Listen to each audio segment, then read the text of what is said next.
Good day, my friends. Walter here, tinkering around a little bit in the railroad corner. I thought today I would do another railroad corner video and perhaps share a story or two with you. I began this video by focusing on my horn and on my set of train horns and the gauges and brake valve over here. Not going to do it today, but I think I'm going to do another horn show. We'll demonstrate the horn again and make a video on that. But a story comes to mind when I look at this gauge up here, and I thought I would bring it to you. I would tell it today. The other day I mentioned on the railroad corner about checking the brakes and the air and stuff on the trains. One of the jobs as a carman. I'm in my lounge chair finery today.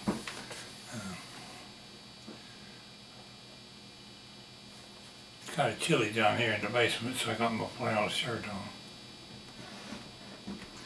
But I'm reminded of a story from years ago with the railroad. Like I say, we used to check all the brakes and stuff on the trains and make sure all the air lines were lined up and everything was functioning properly. And before a train finally left the train yard, one of the jobs was to go to the rear of the train and make what they call a brake test. Well, when you make a brake test, you go to the caboose. Most often trains had cabooses back then. Or if it was not, you went to the rear car and where you could see the piston and stuff on the car. Now once you got up on the caboose, all the yard air has been took down off the train. It's been charging for a couple of hours or however long it took to build the train. The locomotives are coupled up to the head end. They're pumping for all they're worth with their air compressors into the train, and all the different cars have supposedly pretty well charged up as far as air. Well, we'll just do a typical brake test today. You go out to the caboose, you look around, make sure that all the yard air is stuffed down. You climb up on the caboose, and first thing you do is walk in there and look at a gauge, very much like this one here. And the pressure will be up here, I don't know, 70, 75, 80 pounds sometimes, or as low as 70 pounds, depending on what it was on, how long your train was. Now up on the head end of the train, that engineer might be showing considerably more air pressure on his end. But he's steadily pumping air into the train line, and he's got a flow meter on his locomotive that measures how much air he's putting into the train. When the train gets charged, it's not putting very much air, and his flow meter will start to drop down. It's a gauge on his console, and it'll measure how much leakage is going into the train. So I'll get on the caboose. Say I'll get on the caboose and I'll look at the gauge, and it's 75 pounds. Well, I'm going to tell him to put his brakes on, and he's going to draw off 20 pounds. First he'll draw off a couple of pounds to do his leakage test, and when you finally tell him to apply his brakes, he draws off his 20 pounds. So you see the gauge dropping down from say 75 to 70, it's coming down. Get off the caboose, go look under the caboose at the piston, and if the brakes are coming on, the piston will be sticking out about that far on the caboose. Climb back up on the caboose, and when he's down to 20 pounds off, he stops and starts checking his leakage. He's not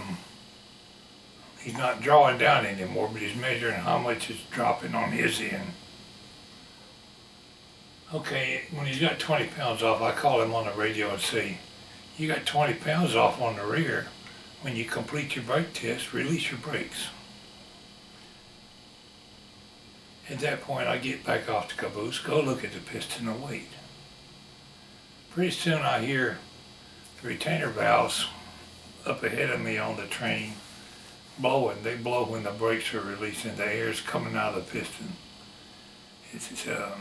I've got a retainer valve laying around here somewhere. We'll do a video on that one of these days. But when he's putting the air back into the train, the pistons come back off. You're looking on the caboose and you see the piston has slowly went back in. So you know he's released his brakes. You climb back up on the caboose, look at your gauge, and it's getting on back up to 75 pounds again. Call the engineer and say, your brakes have released on the rear. When you complete your application, doing your test, I'm sure you'll be ready to leave here as soon as the tower will give you a route out of town. And he thanks you for doing the brake test. You get down off caboose, go about your merry way. In the meantime, the tower is probably telling him, they've been listening to the whole brake test all along. Say I'm doing a brake test on 222 East. The tower usually jump right in there and say, okay, 222 East. You got a clean shot out three thoroughfare. Take it on up the road. At that time, the train starts to move and proceeds out of town. Whatever route they give him, they can give him whatever route they'll line him out of the yard. So that's typically the way a brake test went on a train. Now today's story I'm relating to you is something on that order. I might have to make this a two-part video. I've been talking so much. I'm recalling about the first or second time I went and worked an air job out in the forwarding yard. We worked air jobs in the north end of the forwarding yard, the middle of the forwarding yard, and the south end of the forwarding yard. And we had a locker room, had some lockers in the bathroom, and on the other side it was a lunchroom where we could sit in there at the table and eat our lunches and just sit around shooting the breeze, waiting for its time to go work another train. If you're packing boxes, you were in there resting when you get a chance. When it's your turn to go work a train, you got to get up and go out to the train and say walk from the north end to 5 Speaker, where we turned around at 5 Speaker to go back north. The man working from 8 Speaker would work up the 5 Speaker, cross over and do his train on back to 8 Speaker. From 8 Speaker, another carman would work from there to the south end. So all your air brakes got worked that way. So I'm relating to the air job I was working. We're sitting in this big locker room. It's a cold day. All these old car knockers are sitting around. One or two of them are sitting over there in some benches. Somebody's walking around. Somebody over there is getting dressed at his locker. I had a speaker up on the wall. A foreman called up and told us, I'm not going to name any names. Some of them old boys ain't alive no more, no way. But he called him up, and this one particular carman said, train out there in track 5 needs a brake test. Go do the brake test. And I figured he's going to get up and go out there to do his brake test. He just sits there and keeps talking. He's estimating in his head how long it takes to walk out there to the rear of the train. I don't remember if the train had a caboose on it that day or if it was just a cut of cars on a local. If that was the case, it'd just be a freight car out there. All you had to do was look at the piston. But he's sitting there on a toilet or a bench or whatever he was sitting on. He waited about 5 or 10 minutes, got up and went and looked out the window. I guess the window was up above eye level. It was pretty high. He had to stand on a bench to see out there. But he looked out towards the yard, I guess, to make sure he could see the train out there, which was I don't know, 150 yards away. So he sat back down. Pretty simple. We didn't use radios at that time. We were using speakers. Speaker was a little thing on the ground we had to contact the foreman with. And later on we went to using the walkie-talkies. But he jumps up on that bench, looks out there and sees the train out there and tells the foreman, okay, tell the foreman's got a radio. He can talk straight to the engineer. He said, tell that engineer to put his brakes on. Sits back down. How the hell do you make a brake test from sitting on the toilet over there? I said, what kind of guys am I working with? Well, in a minute, he jumps back up there, looks out the window, sits back down. One goes up to the speaker and pushes the button. All of us are witnessing this. I guess it was a regular routine for some of them. He said, okay, his brakes is on. Tell him to release his brakes. He waits a little while, calls the foreman up and says, his brakes is released. He can go. So the foreman tells the train to leave and the train leaves. Well, the train left without any brake test at all except in this carman's imagination. And there were times when they paid for that. I mean, there was a couple of trains. There was a train one time that got away, and some of the crews had to jump off of it down there around Chattahoochee Brick. One of them, in fact, I think broke his leg jumping off because the train wouldn't stop. It didn't have no brakes.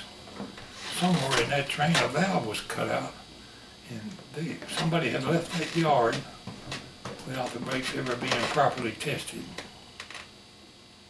It resulted in a big train derailment down there where they had to call the derrick and clean all the mess up. But I thought,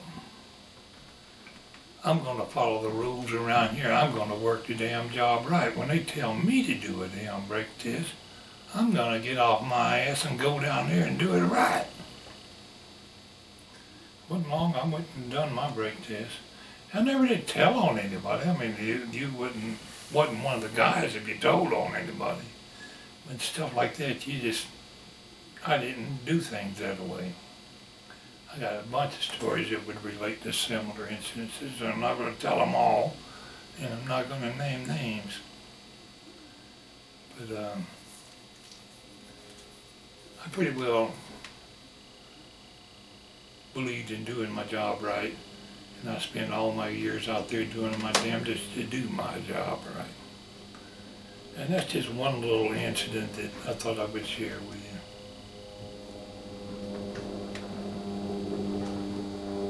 A helicopter buzzing around.